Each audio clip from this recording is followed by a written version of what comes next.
بسم اللہ الرحمن الرحیم۔ السلام علیکم دوستو، آپ نے کبھی سنا ہے کہ ایک پودا آپ کی زندگی میں نہ صرف روحانی برکت لا سکتا ہے بلکہ آپ کے گھر میں دولت اور رزق کا ذریعہ بھی بن سکتا ہے؟ جی ہاں، آج ہم بات کریں گے ایک ایسے پودے کے بارے میں جو اسلام کی تعلیمات کے مطابق فرشتوں کو آپ کے گھر کی طرف کھینچتا ہے۔ اس ویڈیو میں ہم قرآن اور سنت کی روشنی میں اس پودے کی اہمیت کو سمجھنے کی کوشش کریں گے۔ ویڈیو کو انت تک ضرور دیکھیے، کیونکہ جو آپ جانیں گے وہ آپ کی زندگی کو تبدیل کر دے گا۔ اسلام ایک مکمل دین ہے جو ہمیں ہر چھوٹی سے چھوٹی چیز کے بارے میں تعلیم دیتا ہے۔ ہمارے دین میں ہمیشہ صفائی، برکت اور پاک ماحول پر زور دیا گیا ہے۔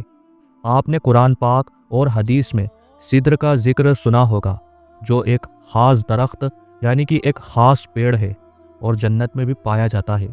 سدر کے علاوہ نیم اور تلسی کے پودوں کو بھی پاک اور مفید مانا گیا ہے۔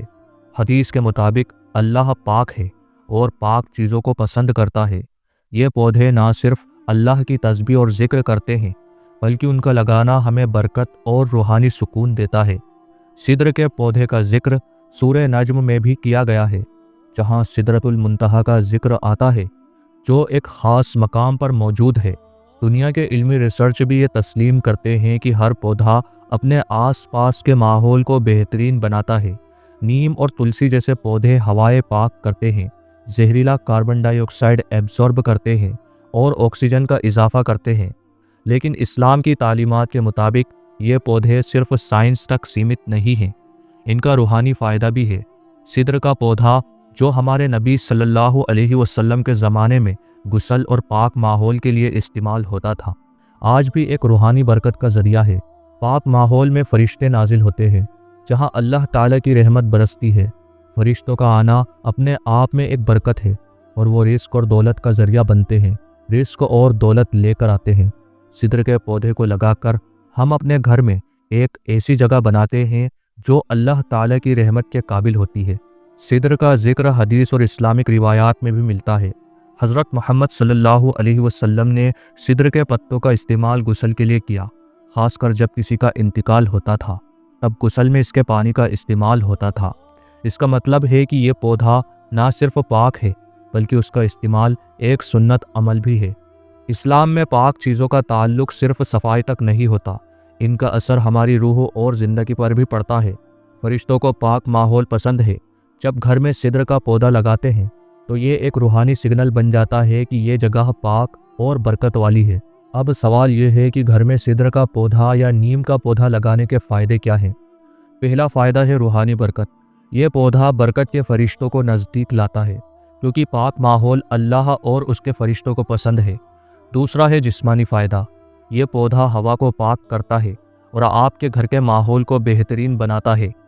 تیسرا ہے دعا اور عبادت میں اثر۔ جب گھر کا ماحول پاک ہوتا ہے تو وہاں کی دعا اور عبادت بھی مقبول ہوتی ہے۔ چوتھا ہے رزق اور برکت۔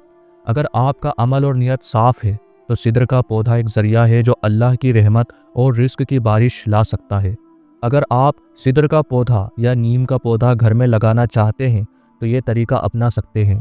سدر یا نیم کا پودا کسی بھی نرسری میں آسانی سے مل جاتا ہے۔ اسے آپ کے گھر کے آنگن، روف ٹاپ یا کھلے میدان میں لگائیں جہاں سورج کی روشنی ہو۔ روزانہ اس پودے کو پانی دیں، لیکن دھیان رکھیں کہ پانی زیادہ نہ ہو۔ پودے کے آس پاس کی جگہ کو ہمیشہ صاف رکھیں۔ پودے لگانے کے بعد اللہ سے دعا کریں کہ یہ پودا آپ کے گھر کے لیے برکت اور رحمت بن جائے۔ دوستو، اسلام ہمیں ہمیشہ شرک اور برے عقیدوں سے دور رہنے کی ہدایت دیتا ہے۔ آپ کو یہ سمجھنا ہوگا کہ کوئی بھی چیز صرف ایک ذریعہ ہے، اصل فیصلہ تو اللہ کا ہوتا ہے۔ سدر یا نیم کا پودا لگانا ایک سنت عمل ہو سکتا ہے، لیکن اگر آپ اللہ کی عبادت، دعا اور شکر کو بھول جائیں تو پودا صرف ایک سامانی چیز بن کر رہ جاتا ہے۔ ہمیشہ یاد رکھیں، رزق اللہ کے ہاتھ میں ہے، اور اگر آپ کا ایمان اور عمل صحیح ہے تو صرف ایک پودا نہیں، آپ کا پورا گھر برکت کا مرکز بن سکتا ہے۔ دوستو، اگر آپ چاہتے ہیں کہ آپ کا گھر ایک پاک اور برکت والی جگہ بن جائے تو سدر کا پودا لگائیے، ساتھ ہی اپنے ماحول کو ہمیشہ صاف رکھیں، اللہ کا شکر ادا کریں اور اپنی دعا اور عبادت میں لگن رکھیں۔ اگر آپ کو یہ ویڈیو پسند آئی ہو تو اسے شیئر کریں تاکہ زیادہ سے زیادہ لوگ اس پاک عمل کے بارے میں جان سکیں۔ اللہ تعالیٰ آپ کا اور ہمارا حامی اور مددگار ہو، آمین۔